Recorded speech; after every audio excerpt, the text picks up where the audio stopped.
마태복음 18장을 우리가 살피게 됐는데 전체 주제를 제자 공동체 안에서의 관계, 그렇게 좀 주제를 생각하면 좋겠습니다. 한번 박스를 여러분 봐주시기 바랍니다. 제가 아무래도 전공이다 보니까 저는 구조를 보는 걸 굉장히 중요하게 생각합니다. 전체 구조가 어떻게 되는 것인가, 어디에 뼈대가 있고 어디에 중요한 어떤 그게 들어가는가, 이런 거에 관심이 좀 많습니다. 마태복음 전체 아마 지난 여름 동안 쉬었기 때문에 또 아마 우리가 가물가물할 가능성이 높은데, 이 마태복음의 전체 구조를 우리가 인클루지오 구조라고 제가 말씀을 드렸습니다. 아마 우리나라 말로는 수미상관 이렇게 이야기될지 모르겠는데, 거기에 인클루지오 구조라고 하는 관로 안에 그렇게 넣으시면 되겠고요. 단락의 처음과 끝을 동일한 어휘, 어구, 개념 등으로 감싸서 그 안에 감싸인 단락의 주제를 밝혀주거나 강조하는, 양쪽 끝이 같은 거예요.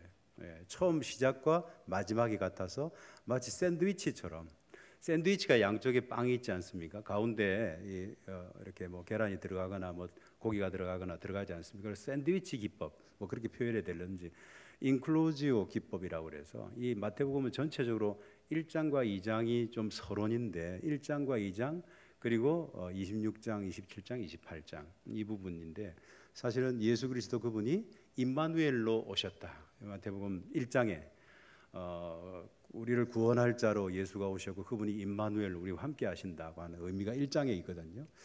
근데 28장 마지막에 내가 세상 끝날까지 너희와 함께 있으리라. 이거 역시 뭡니까? 임마누엘이라고 하는 의미입니다. 그래서 임마누엘로 오신 예수님에 대해서 1장에 그 예수님의 탄생을 통해 임마누엘로 오셨다. 그리고 마지막 장에 그분께서 내가 세상 끝날까지 너희와 함께 하겠다고 하는, 임마누엘 예수님께서, 임마누엘 되신 주님께서 함께 하신다고 하는 이것으로 마태복음을 꽉 싸고 있습니다. 그러면서 이제 1장과 2장은 서론으로 그렇게 됐고요. 그 다음에 5가지 가르침과 5가지 이야기로 되어 있다. 그래서 이런 표를 한번 봐주시면, 표를 한 번만 더 좀 비춰주시겠습니까? 표를 봐주시면 그 5가지 이야기, 3장, 4장, 8장, 9장, 11장, 12장 이렇게 쭉 이렇게 5가지 이야기, 가르침이 5가지가 나오는데, 먼저 5장, 6장, 7장이 우리가 잘 아는 대로 이 가르침은 산상수훈입니다. 산상수훈. 그리고 그 산상수훈 앞에 서론 다음에 그 3, 4장 이야기는 메시아로서 사역을 준비하는, 회개하라 천국이 가까이 왔느니라 4장 17절에서 그렇게 말씀해요. 기억이 나십니까? 어떤 메시아로서의 사역의 시작의 이야기가 3장과 4장에 나오는데, 그리고 이어서 산상수훈 가르침을 하시고요. 그것과 관련해서 이제 8장 9장에서는 그 기적을 행하시는 예수님에 대해서 말씀을 하고요. 또 이제 10장에서 가르침으로 제자들을 파송하시는 어떤 예수님의 모습이 나오고요. 그 이후에 제자들을 파송하고나 11장 12장에는 또 한 가지 이야기가 그 예수님의 어떤 그 사역들, 제자들을 파송하고 난 다음에 예수님이 베푸시는 여러 가지 기적들, 여러 가지 사역들에 대한 사람들의 반응이 나옵니다. 그리고 또 하나 가르침이 나오는 하늘나라 천국 비유, 천국이 길가에 뿌려진 씨앗 같고 이런 어떤 말씀이 있지 않습니까? 그 유명한 천국 비유의 말씀이 13장에 나오고, 그 다음에 14장부터 17장까지는 그 메시아의 어떤 지속적인 사역, 그리고 특별히 십자가의 길, 너희는 나를 누구라 하느냐, 주는 그리스도시요 살아계신 하나님의 아들이십니다. 16장에 나오는 그 베드로의 고백 이후에 어떤 그분이 십자가의 길을 걸어가야 할 것을 말씀을 해주시죠. 이게 이제 14장부터 17장까지 나오는 얘기고, 오늘 우리가 읽는 이 부분에서 또 하나의 가르침, 제자 공동체의 관계. 제자 공동체, 이 제자 공동체가 뭐겠습니까? 교회입니다, 여러분. 교회에 관한 어떤 교훈이 있고요. 그리고 19장부터 23장까지 유대에서 사역하셨던 장면, 24장, 25장은 성전 파괴와 마지막 때에 대해서, 그리고 말씀드린 마지막 26장부터 28장까지 임마누엘, 세상 끝날까지 함께하리라는 그 예수님의 어떤 약속이 이제 나와 있는 어떤 그런 장면입니다. 그래서 우리가 지금 어디쯤 보고 있느냐? 그 네 번째 가르침, 네 번째 가르침의 단락으로서 제자 공동체의 어떤 관계에 대해서, 제자 공동체 안에서의 어떤 관계, 쉽게 말하면 이겁니다. 교회 생활 어떻게 해야 되는가, 이겁니다. 예수 믿는 사람들끼리는 어떻게 대하고, 예수 믿는 사람들에 대해서는 내가 어떻게 행하고, 교회에서는 어떻게 해야 되는가, 교회 공동체 안에서는 어떻게 해야 되는가 하는 걸 우리에게 말씀을 해주시고 있는데요. 사실은 제자들이, 예수 믿는 사람들이 공동체적인 어떤 관계, 예수님 믿는 사람들이 교회 안에 이렇게 왔을 때 두 가지 가능성이 있고, 이 두 가지 가능성 때문에 사람들이 좀 긴장 상태에 놓이게 되는데, 하나는 내가 다른 사람들에게 도움이 될 것인가, 내가 잘할 수 있을 것인가 하는 어떤 한 가지 고민이 있고요. 그래서 내가 도움이 될 수도 있고, 또 하나의 긴장은 내가 해가 될 수도 있습니다. 나 때문에 공동체가 시끄럽고 어렵고 어떤 사람이 나 때문에 힘들어하고, 나는 모르죠. 나는 뭐예요? 남편은 몰라요. 아내가 남편 때문에 힘들어하는 건 모릅니다. 예. 아내는 몰라요. 아내 때문에 남편이 힘들어하는 건 몰라요. 자식들은 잘 몰라요. 예. 주변 사람 잘 몰라요. 교회 다니면서 우리들 역시 마찬가지로 내가 그렇게 힘들겠어요? 내가 그렇게 힘들었어요? 예. 해가 되고 힘들 수도 있고요. 어떤 사람은 정말 그야말로 교회 안에서 만나서 사람들에게 덕을 끼치기도 하고 세우기도 하고 섬기기도 하고, 그 사람만 보면 사람들이 스마일, 미소를 짓기도 하고 행복해지기도 하고요. 이 두 어떤 긴장 관계에 있어요. 예, 해를 끼치거나 혹은 도움을 주거나 하는 어떤 이 긴장 관계. 그래서 제자들은 특별히 예수 믿는 사람들 교회 안에서 다른 제자들에게 대해서 해가 되지 않고, 따라합시다. 해가 되지 않고 도움이 될 수 있어야 합니다. 여기 여러분 관심을 가져야 돼요. 교회 공동체 안에서 나는 이 공동체에 해가 되는 사람이 아니고 도움을 줄 수 있는. 그래서 사실 18장을 좀 치리규범으로, 좀 여기에 잘못하는 사람 어떻게 할 것인가 하는 어떤 그런 내용들이 많이 나오거든요. 치리규범으로 규정하는 분들도 있지만, 실제적으로는 치리보다는 목회적 돌봄에 더 많은 관심을, 훨씬 더 따뜻한, 이게 어떻게 뭐 잘못한 사람은 어떻게 해야 된다고 하는 어떤 벌을 주고 하는 어떤 그런 내용들이 많이 나와 있긴 한데, 그것이 실제로는 벌 주는 데 관심이 있는 게 아니라 회복시키고 그를 오히려 잘 세우는, 거기에 더 관심이 있다 하는 것입니다. 18장은. 18장은 세우는, 교회 안에서 서로를 세워주는, 여기에 더 관심이 있다. 자, 이 부분을 단락을 한 5단락으로 나눌 수 있는데, 먼저 1절부터 5절까지 진짜 누가 큽니까? 진정으로 큰 자가 누굽니까? 1절부터 5절까지 짤막한 어떤 단락인데, 그야말로 하나님 나라의 어떤 핵심적인 어떤 원리가 여기 다 들어가 있습니다. 이 짤막한 단락 안에 어린 아이라고 하는 말, 2절, 3절, 4절, 5절에 계속 나오죠. 하늘나라라고 하는 말, 1절, 3절, 5절에 계속 이 두 단어가 반복적으로 나오고 있는데, 이 어린아이와 하늘나라가 아주 긴밀한 관계를 맺고 있는 그런 단락인데, 1절 한번 1절 같이 한번 읽어볼까요? 같이 읽겠습니다. 시작. 그때 제자들이 예수께 나와 이르되 천국에서는 누가 크니까? 천국에서는 누가 큽니까? 사실은 이제 우리는 천국 들어가는 건 확정된 것 같고, 제자들이 생각할 때 이제 천국 티켓은 완전히 따놨으니까 문제는 천국 들어가면, 그 하늘나라에 들어가면 누가 클 것인가? 세상적인 관점에서 말이에요. 누가 높은 사람이 되고, 누가 좌의정이 되고, 누가 우의정이 되고, 누가 영의정이 되고, 이거 지금 관심을 갖고 있어요. 어떤 특권, 어떤 지위, 이걸 갖다가 세상 사는 사람들, 세상에 뭐 사장도 있고 부장도 있고 과장도 있고 뭐 이런 것처럼 말이에요.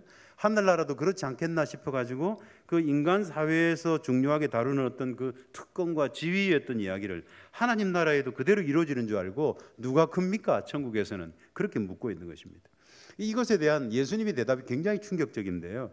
2절과 3절 한번 읽어보겠습니다. 누가 큽니까? 했더니 2절 3절 같이 읽겠습니다. 시작. 예수께서 한 어린아이를 불러 그들 가운데 세우시고 이르시되 진실로 너희에게 이르노니 너희가 돌이켜 어린아이들과 같이 되지 않으면 결단코 천국에 들어가지 못하리라. 굉장히 반전적인 대답이에요.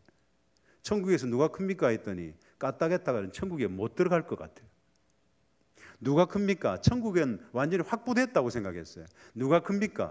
너희들 잘못하면 못 들어간다. 이렇게 말씀을 하세요. 물론 뭐 그렇게 완전히 못 들어간다는 걸 말씀드리는 건 아니고, 사실 예수님께서 좀 어떤 면에서는 좀 더 강조하시기 위해서 어린아이와 같이 되지 않으면, 제자 공동체, 이 교회 안에서 이 제자들이 한 공동체를 이룰 때 이 제자들의 모습이 어린아이 같지 않으면, 어린아이 같다고 그러니까 뭔가 뭐 좀 맨날 이렇게 젖줘 뭐 이렇게 깎아줘, 뭐 이런 어떤 아주 어린아이 같은 어떤 신앙의 수준을 말하는 것이 아닌 것을 여러분 잘 아시겠죠?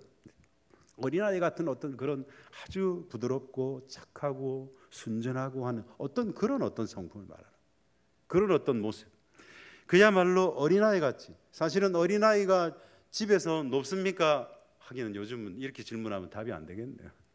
적어도 2000년 전에 어린아이들이 집에서 지위가 높았을까요? 낮았을까요? 낮았어요. 아무것도 아니었어요. 정말 미안하지만 요즘이야 높습니까? 낮습니까? 이러면 상전이죠. 상전도 그런 상전이었고, 그 위에 또 보니까 걔도 또 상전이어가지고, 요즘 뭐 이게 유모차에 뭐 아이고 귀여운가 보다 이렇게 보면 하얀 강아지가 타고요.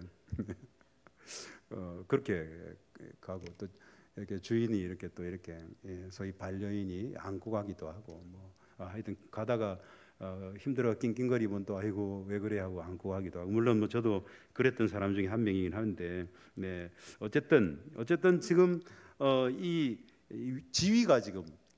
지위가 어린아이와 같은 지위예요. 어린아이와 같은. 어린아이 좀 여기서 그래서 성품보다는 지위를 더 강조하는 것 같아요. 위치. 그래서 예수님이 말씀하실 때 제자들이 그들의 어떤 지위 누가 큽니까? 라고 하는 질문을 했는데, 너희들의 지위가 어린아이와 같아야 된다.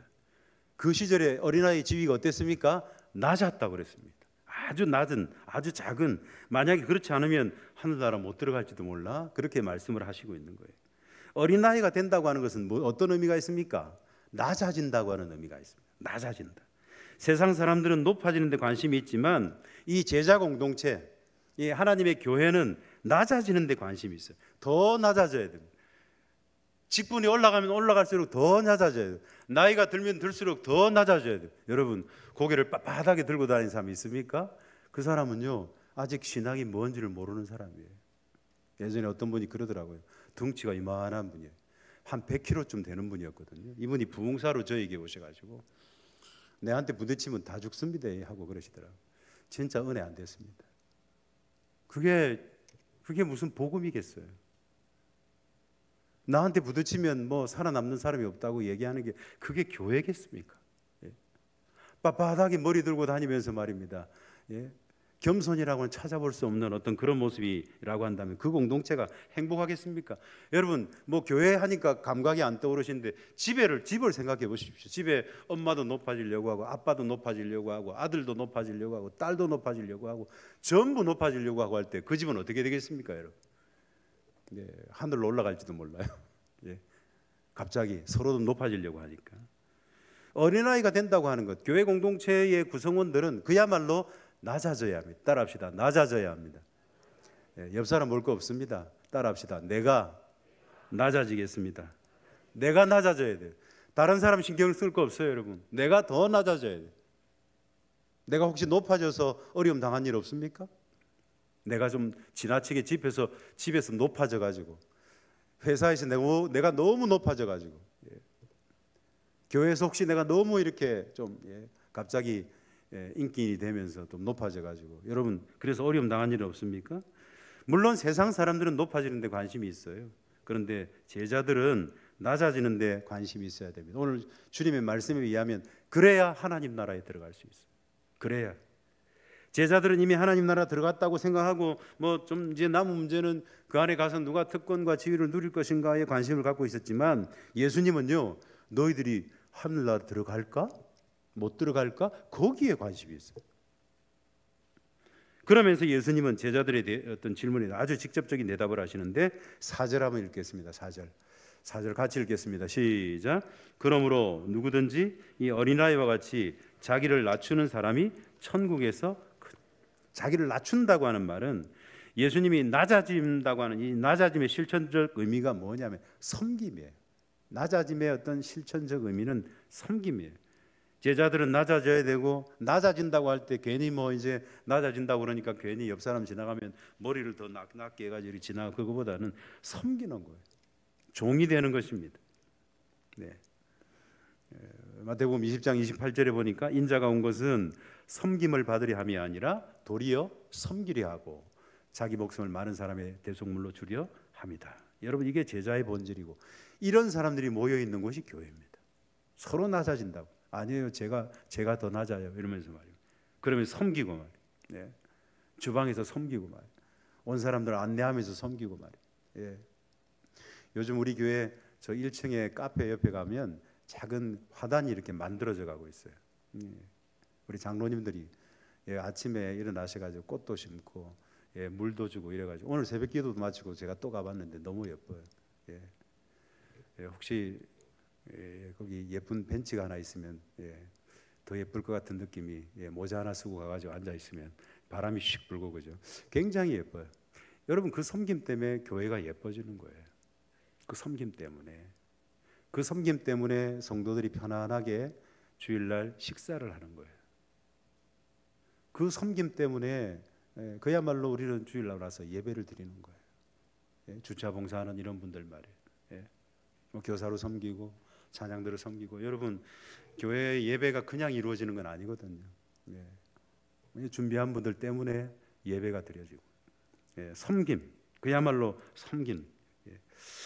자기 자신이 낮아지는데 관심을 가지는 어떤 그 제자 이런 제자는요 주변 사람들에 대한 태도가 달라져야 됩니다.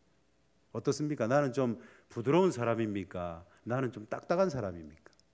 아직도 딱딱하다면 아직 제자가 아직 초급 제자예요. 부드러워졌습니까?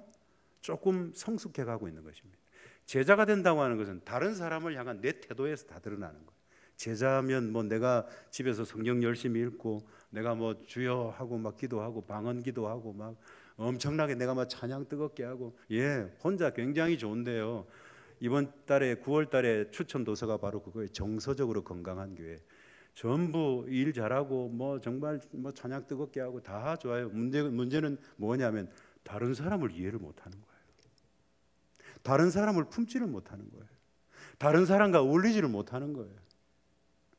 나는 엄청 뜨거워요. 나는 엄청 지금 예수 잘 믿고 있다고요. 성경을 뭐 얼마나 많이 아는지 몰라요. 그러니까 아무리 티 공부하지 해도 안 하지. 내가 얼마나 많이 알고 있는데 뭐 그거 가지고 하자고. 근데 여러분 문제는 다른 사람하고 어울리지를 못하는 거예요. 다른 사람을 섬기지를 못하는 관계에서 어려움이 생겨버린 거예요. 왜 그런지 아세요? 따라합시다. 교만하기 때문입니다. 여러분 내성적이어서 그런 거 아니에요? 내성적이라면 저보다 내성적인 사람 없을 겁니다. 교만하기 때문이에요. 내려놓지 않기 때문입니다.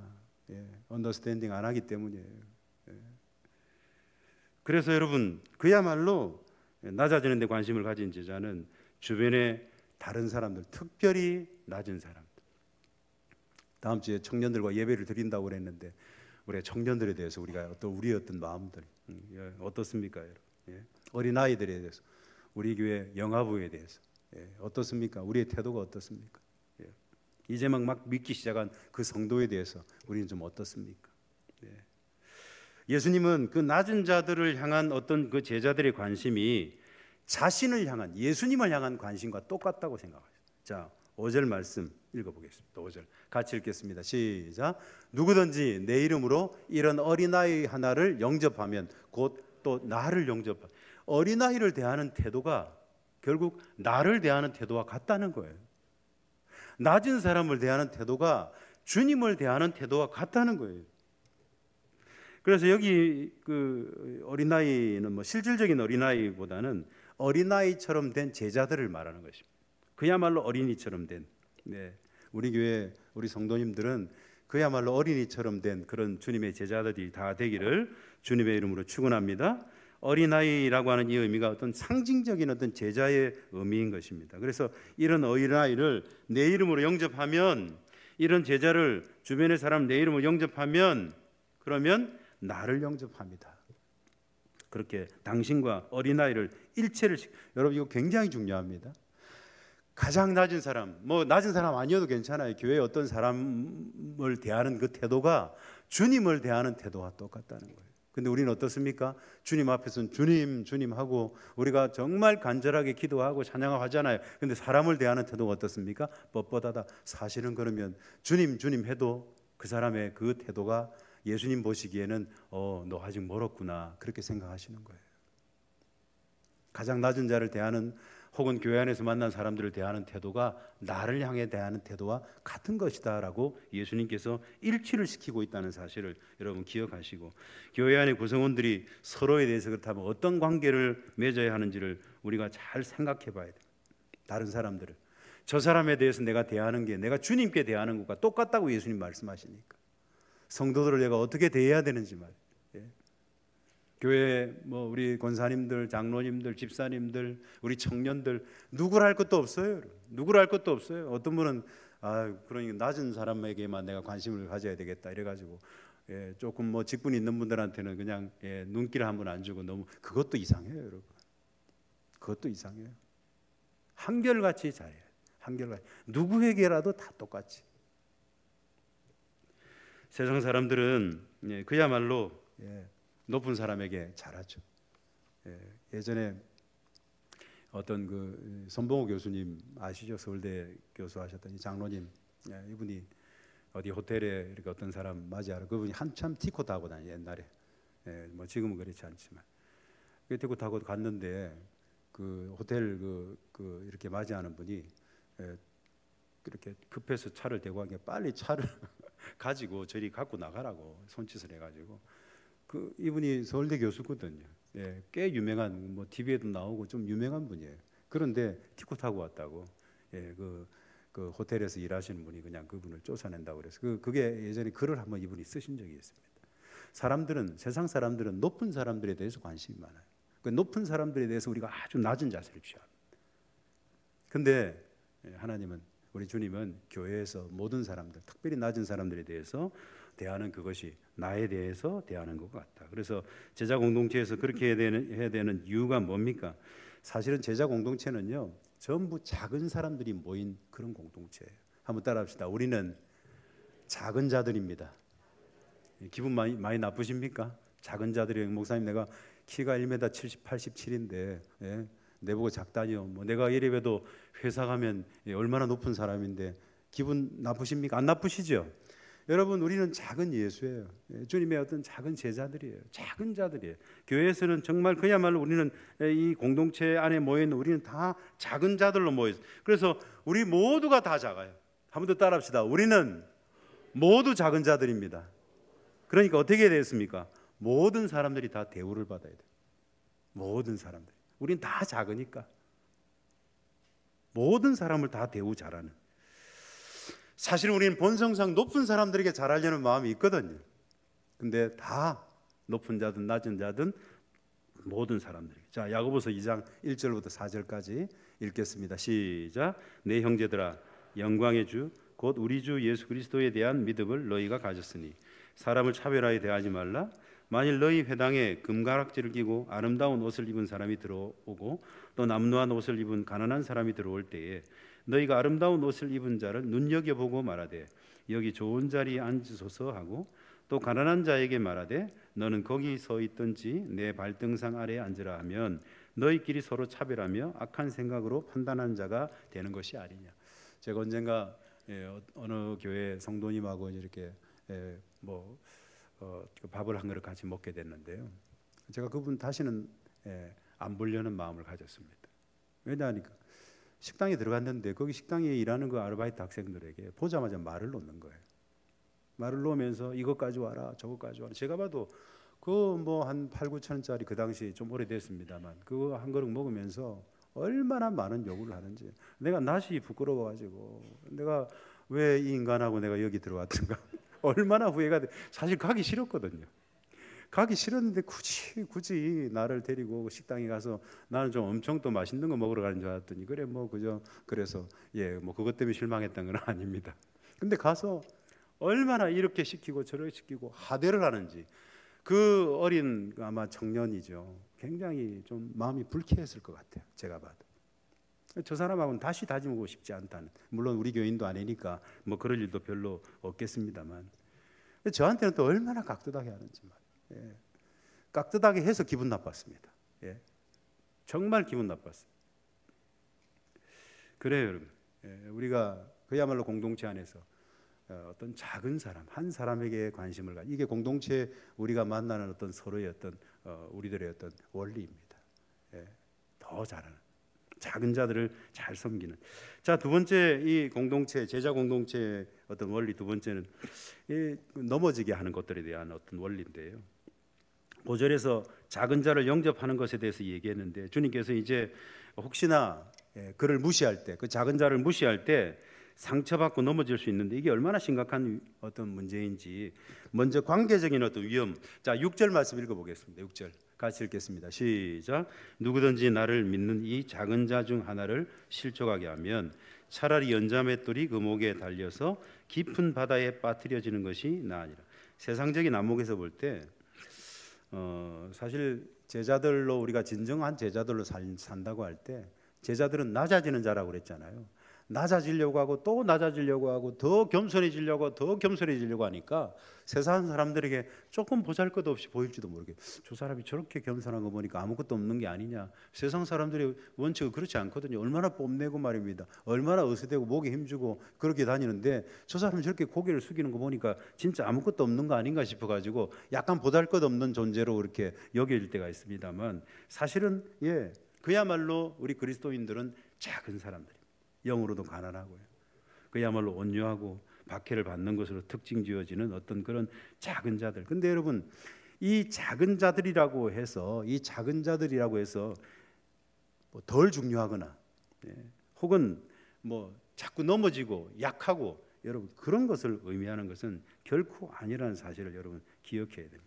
참, 우리가 다른 사람들을 이 실족하게 하는 어떤 이 태도, 다른 사람을 좀 무시하는 어떤 이 태도, 어떤 뭐 좀 소극적으로는 좀 관심을 가져야 되는 관심 안 가지는, 이것도 사실은 좀 그 사람을 돌보지 않는 거거든요. 소극적으로. 적극적으로는 그 사람을 비방하고 그 사람을 뭐 이렇게 용서하는 걸 거절하고 하는 이런 의미로서 그 사람들을 넘어지게 하고 실족하게 할 수도 있어요. 소극적으로는 좀 관심 안 가져서 그렇게 할 수도 있고요. 어떤 사람은 적극적으로 그 사람을 비방하고 욕하고 막 비난하고 이래가지고 그 사람을 넘어지게 하는. 결국 다 들어가거든요. 귀에 결국 다 들어가요. 그래서 결국 실족할 수밖에 없는데, 이 실족하는 어떤 문제가 제자 공동체, 이 교회에서 가지는 이 중요성이라고 하는 것은 어떻게 말로 할 수가 없어요. 실족하게 하는 이 사람에 대해서 뭐라고 합니까? 7절 한번 읽어보겠습니다. 다른 사람 실족하게 하면 어떻게 하는지 7절 암습니까? 7절 성경을 한번 보십시오. 같이 읽겠습니다. 7절 시작. 실족하게 하는 일들이 있음으로 말미암아 세상에는 화가 있다. 실족하게 하는 일이 없을 수는 없으나 실족하게 하는 그 사람에게는 화가 있도다. 실족하게 하는 그 사람, 실족하게 하는 그 사람에게는 화가 있어서 6절에 보니까 차라리 연자맷돌을 그 목에 달아서 바다에 빠뜨리는 것이 훨씬 낫다. 사실은 연자맷돌을 메고 수장형을 당하는 것은 로마의 시대의 형벌의 한 형태였습니다만 굉장히 가혹하죠. 그런데 차라리 주님은 그렇게 형제를 넘어지게 하고 영원한 형벌을 받는 것보다 차라리 이게 낫다 할 정도로 다른 사람을 실족하게 하는 것은 안 된다 하는 것입니다. 다른 사람을 실족하게 해서는 화를 면할 수 없다 하는 것입니다. 자, 그 다음에 관계에서 그런 실족하게 하는 것, 그 다음에 스스로 넘어지는, 남들이 가만 놔뒀는데 스스로 넘어지는 스타일이 있어요. 자, 스스로 시험 드는. 자, 8절 9절 한번 읽어보겠습니다. 8절 9절 시작. 만일 내 손이나 내 발이 너를 범죄하게 하거든 찍어내버리라. 장애인이나 다리 저는 자로 영생에 들어가는 것이 두 손과 두 발을 가지고 영원한 불에 던져지는 것보다 나으니라. 만일 내 눈이 너를 범죄하게 하거든 빼어내버리라. 한 눈으로 영생에 들어가는 것이 두 눈을 가지고 지옥불에 던져지는 것보다 나으니라. 예수님은 사실 우리 안에서 일어나는 여러 가지 위험한 요소들, 알람이 울려져야 될 그런 요소들이 있죠. 이러다가 나 교회 못 나가는 거 아니야? 안 나가는 거 아니냐? 왜냐하면 낙심했거나 실족했거나 시험 들었거나 어떤 그런 요소들이 있잖아요. 어떤 네 손이나 네 발이 범죄하게 하거든 찍어내버리라고 그랬어요. 단호하게 잘라버리라. 눈을 빼라. 야, 참 가혹하십니다. 손과 발을 잘라라 그렇게 말씀합니다. 비슷한 내용이 마태복음 5장 29절 30절에도 있었는데 산상수훈이 같이 읽겠습니다. 시작. 만일 내 오른 눈이 너로 실족하게 하거든 빼어내버리라. 내 백체 중 하나가 없어지고 온몸이 지옥에 던져지지 않는 것이 유익하며, 또한 만일 내 오른손이 너로 실족하게 하거든 찍어내버리라. 내 백체 중 하나가 없어지고 온몸이 지옥에 던져지지 않는 것이 유익하니라. 왜 이렇게 반복적으로 5장에서도 이 말씀하시고 18장에서 이 말씀을 반복적으로 하시는 것인가? 이게 우리가 시험 들고 우리가 넘어지는 그 어떤 결과가 얼마나 엄청난 것인지, 얼마나 엄청난 것인지. 차라리 눈을 빼든지 손을 자르든지 발을 자르든지 하는 게 낫지, 이건 엄청나게 위험한 일이다 하는 것을 말씀하시는 거예요. 자, 그 다음에 길 잃은 양의 비유가 10절부터 14절까지 나오는데, 누가복음 15장에 나오는 비유하고 좀 비슷한 비유입니다만, 그런데 조금 대상은 달라요. 여기에 나오는 길 잃은 양은 교회 안에 들어와 있는 제자를 말합니다. 누가복음 15장의 길 잃은 양은 안 믿는 세상 사람을 얘기하는 거거든요. 좀 대상이 다르긴 한데, 어쨌든 이 교회 안에 들어와 있는 작은 제자, 이 어떤 이 작은 사람, 이 개개인의 소중한 가치를 우리가 알아야 된다. 한 사람 한 사람이 다 소중하다. 그래서 제자는 동료 가운데 그 누구라도, 한번 따라합시다, 절대로 소홀히 대하면 안 됩니다. 한 사람 한 사람이 다 소중하기 때문에 한 사람 한 사람을 소홀히 해서는 안 된다 하는 것입니다. 12절 13절 한번 읽어보겠습니다. 같이 읽겠습니다. 시작. 너희 생각에는 어떠하냐? 만일 어떤 사람이 양 100마리가 있는데 그 중에 하나가 길을 잃었으면 그 99마리를 산에 두고 가서 길 잃은 양을 찾지 않겠느냐? 진실로 너희에게 이르노니 만일 찾으면 길을 잃지 아니한 99마리보다 이것을 더 기뻐하리라. 100마리 중에 한 마리 잃어버릴 수 있는 가능성 얼마든지 있죠. 근데 아버지는 그걸 원하지 않는다는 거예요. 아버지는 작은 한 마리의 양에게 관심을 갖고 있다는 거죠. 그래서 이 아버지의 마음을 제자들도 가지고 있어야 한다 하는 것입니다. 한 사람을 소홀히 대하지 맙시다. 그 누구라도 소홀히 대하지 맙시다. 교회 안에 있는 사람들 가운데 그 누구라도 우리가 소홀히 대하지 맙시다. 물론 우리가 다 팔이 길고 다리가 길고 뭐 이래서 다 돌볼 수는 없어요, 여러분. 왜 나를 안 보는 거예요? 다 볼 수가 없어요, 사실은. 그래서 조금 더 연약한, 조금 더 아픈 사람을 우리가 만져주고 뭐 그럴 수밖에 없는데, 괜히 소홀히 대하면 안 된다고 그랬으니까 과연 나를 소홀히 안 대하는지 보자 이래가 일부러 숨고 그러지 마세요. 진짜로 약한 사람들에게 돌아갈 어떤 품이 적어져요. 그러면 견딜 수 있는 분들, 이길 수 있는 분들, 돌볼 수 있는 능력 있는 분들은 이제 돌보는 자리로 나가시고요. 진짜로 소홀히 여겨서는 안 되는 작은 사람 중에 작은 사람들. 올해는 우리 이 작은 사람을 다음 세대라고 우리는 생각하고 품고 가고 있습니다. 다음 세대들. 여기에 우리가 더 관심을 좀 가지고 갈 수 있어야 될 것입니다. 자, 네 번째, 목회적 관심을 실천하는 일에 대해서.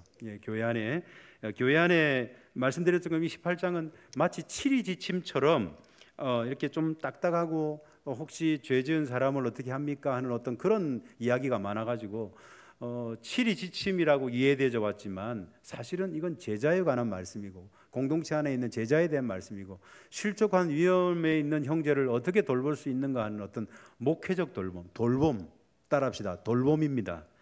돌봄의 핵심은 뭡니까? 회복이죠. 회복. 그래서 죄 지은 형제를 위한 세 가지 조처가 있는데요, 15절부터 17절까지 보니까 먼저 개인적으로 가서 권면하는 거예요. 두 번째, 두세 사람이 가서 권면하는 거예요. 세 번째는 교회에 알려서 교회가 전체 권면하는 거예요. 사실은 이것을 어떤 면에서 칠의의 어떤 단계로, 처음에는 죄 지었을 때 한 사람이 가서 너 그러면 안 된다 돌이키는 거예요. 그리고 그래도 말 안 들으면 두세 사람이 가서 너 그러면 안 된다고 돌이키는 거예요. 그래도 안 되면 교회에서 알려서 교회에서 같이 기도하는 거예요. 이건 여러분, 핵심은 그 사람의 죄를 드러내 가지고 그 사람을 이렇게 어떤 뭐 이렇게 당황하게 하고 그게 아니에요. 가서 왜 권면합니까? 돌아오게 하려고. 한 사람 갖고 안 되니까 왜 두세 사람 데리고 갑니까? 돌아오게 하려고. 이게 핵심이에요, 여러분.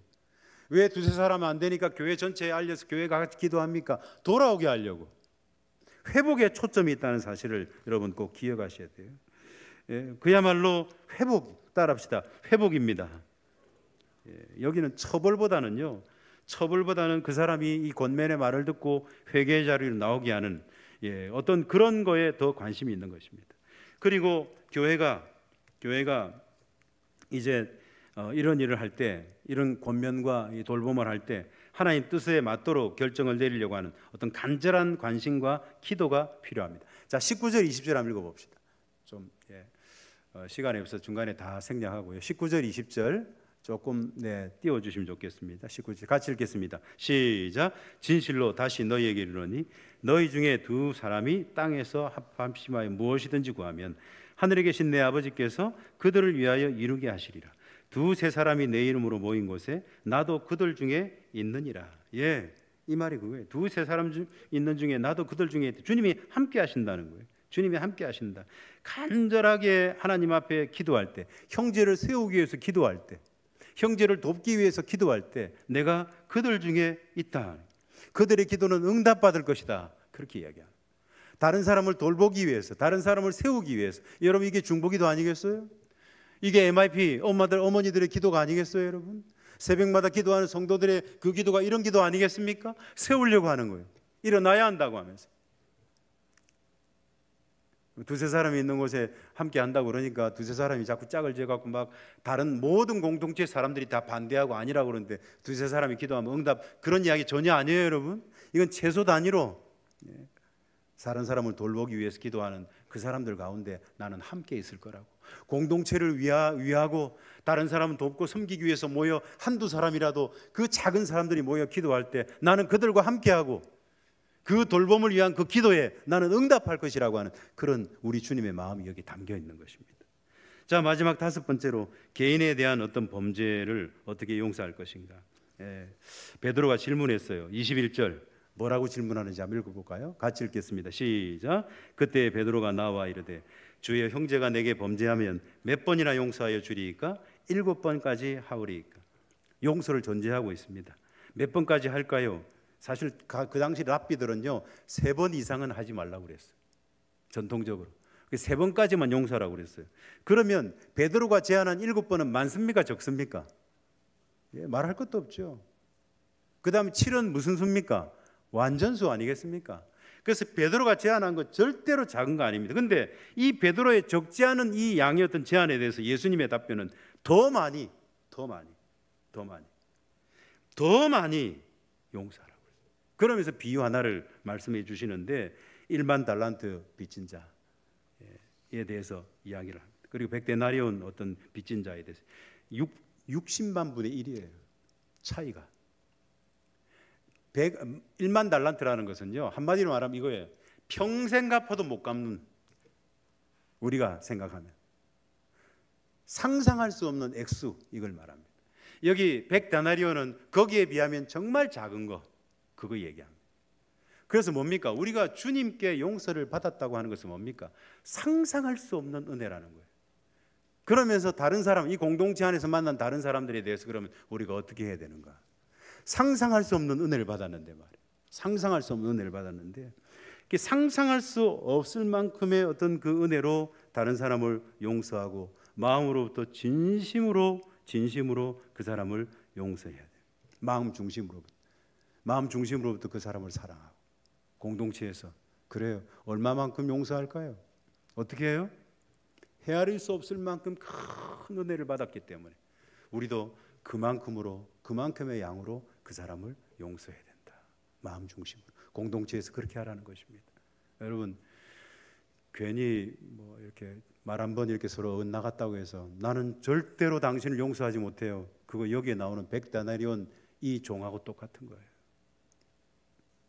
절대 용서하지 못한다고 저 문을 박차고 뛰어나가는 그 순간에 주님이 말씀하시는 거예요. 너는 얼마나 빚졌냐? 라고 말씀해요. 너 1만 달란트 아니냐? 그거 살짝 너 못 알아봤다고, 빠마한 거 못 알아줬다고 말이에요. 예. 뭐 화장품 바꿨는데 지금 바꿨는데 뭐 더 예쁘다고 안 해줬다고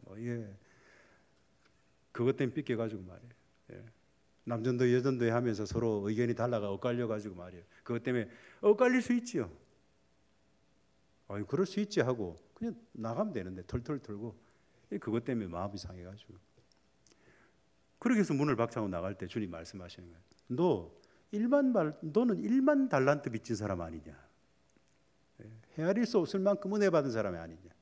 그러면서 마음 깊은 것으로부터 용서하고 품고 그 사람 돌보고 사랑하고 그렇게 말씀을 하시는, 그게 교회라는 것입니다. 교회 공동체에서 우리는 어떻게 해야 되냐? 진짜 교회 공동체 누가 큰 사람입니까? 작은 사람, 작은 자. 우리를 넘어지게 하는 많은 실족하게 하는 여러 가지 것들이 있는데 여러분, 실족하면 안 돼요, 여러분. 다른 사람을 실족하게 해서도 안 되고 우리 스스로도. 예. 이런 양의 어떤 비유를 통해서 우리는 누구라도 한 사람이라도 소중하게 여겨야 한다. 그리고 이건 치리에 대한 말씀이 아니고 회복에 대한 말씀이고 돌봄에 대한 어떤 말씀이다 하는 것을 기억하고, 나는, 따라합시다. 나는 용서받은 제자입니다. 한 번 더 헤아릴 수 없을 만큼 큰 용서를 받았습니다. 똑같이, 따라합시다. 똑같이 헤아릴 수 없을 만큼 사랑하고 용서하겠습니다. 여러분, 그럴 수 있겠습니까? 이게 교회입니다. 교회 안에서 이렇게 돌봐야 한다, 이렇게 사랑해야 한다는 것을 말씀해 주십니다.